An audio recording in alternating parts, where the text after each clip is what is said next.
This channel does not promote any violent, harmful, or illegal activities. All content provided by this channel is meant for an educational purpose only. নাবালিকাকে ধর্ষণ খুনের প্রতিবাদ ক্ষোভে ফুঁসছে কুলতলি জয়নগরের বাসিন্দারা। বৃষ্টি মাথায় নিয়ে মিছিল আজকে সেখানে হাতে প্ল্যাকার্ড নিয়ে তারা মিছিল করেন, যে ছবি আমরা দেখাচ্ছি। সবার একটাই দাবি, ছোট্ট মেয়েটার সঙ্গে হওয়া নৃশংস ঘটনার সুবিচার চাই। নাবালিকা ওই ছাত্রীর গ্রাম থেকে রীতিমতো দেখা যাচ্ছে বৃষ্টি মাথায় করে এই মুহূর্তে মহেশবাড়ি হাটের ওপরে বিশাল মিছিল নিয়ে তারা আসছেন। Fair and bright night and day cream, ত্বক থাকবে ব্রাইট সারাদিন, পলিউশন ফ্রি, ঠিক যেন রাতের ফোঁটা সাদা ফুল। সারাদিন হ্যাপি ব্রাইট স্কিন। তারা চাইছেন, তারা ন্যায্য বিচার দাবি করছেন, সেই সঙ্গে সঙ্গে পুলিশের বিরুদ্ধে ক্রমাগত তারা স্লোগান শাউটিং করছেন।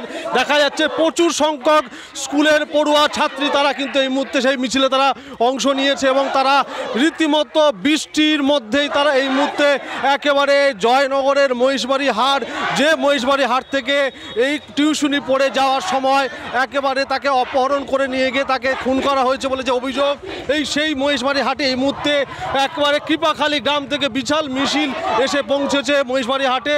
যদিও এখানে প্রচুর সংখ্যক পুলিশও রয়েছে। গতকাল এই মহেশবাড়ি হাট একেবারে খণ্ডযুদ্ধ বেঁধে যায় গ্রামবাসীদের সঙ্গে পুলিশের, যেখানে পুলিশ ক্যাম্প ভাঙচুর, সেখানে অগ্নিসংযোগের ঘটনা ঘটে।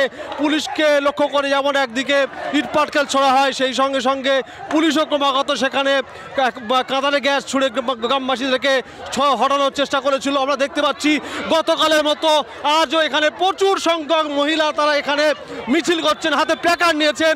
তারা জাস্টিস দাবি করছেন, তারা চাইছেন দোষীদের তাদের দৃষ্টান্তমূলক শাস্তি দিতে হবে এবং তারা ক্রমাগত এখানে স্লোগান দিচ্ছেন।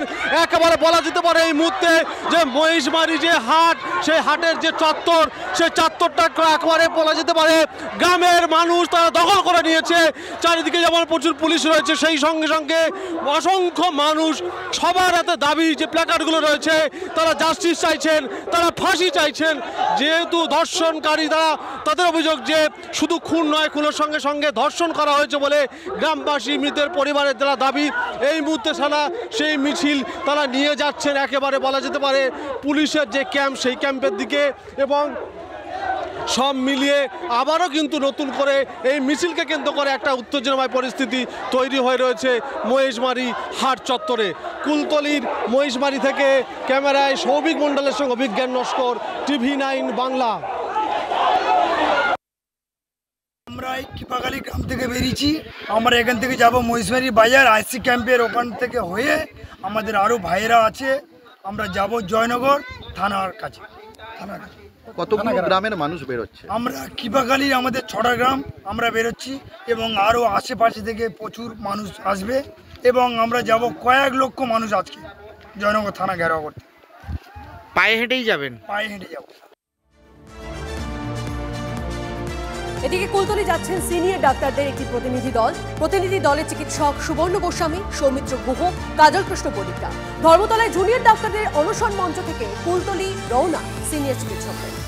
যে আইনের শাসনের বদলে এই অপরাধী বান্ধব প্রশাসনের যে তাণ্ডব শুরু হয়েছে এবং তার বিরুদ্ধে জনরোষ আছড়ে পড়ছে সমস্ত জায়গায়, যেখানেই এই ধরনের অপরাধ ঘটবে এবং সেখানে রাজ্য সরকার প্রশাসনের এই ধরনের ভূমিকা দেখা দেবে, সেখানেই হচ্ছে যে আমরা ছুটে যাব। কারণ আগে আমরা বলছিলাম অভয়ার বিচার চাই, তিলোত্তমার বিচার চাই, এখন আমরা বলছি অভয়াদের, তিলোত্তমাদের বিচার চাই।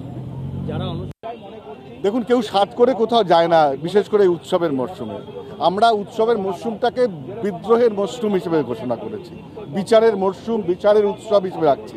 জুনিয়র ডাক্তার ভাই বোনেরা, আমাদের পুত্র সম কন্যা সম, তারা যে আন্দোলন করছে, কতগুলো সুনির্দিষ্ট দুর্নীতির পর্দা ইতিমধ্যেই ফাঁস হয়েছে।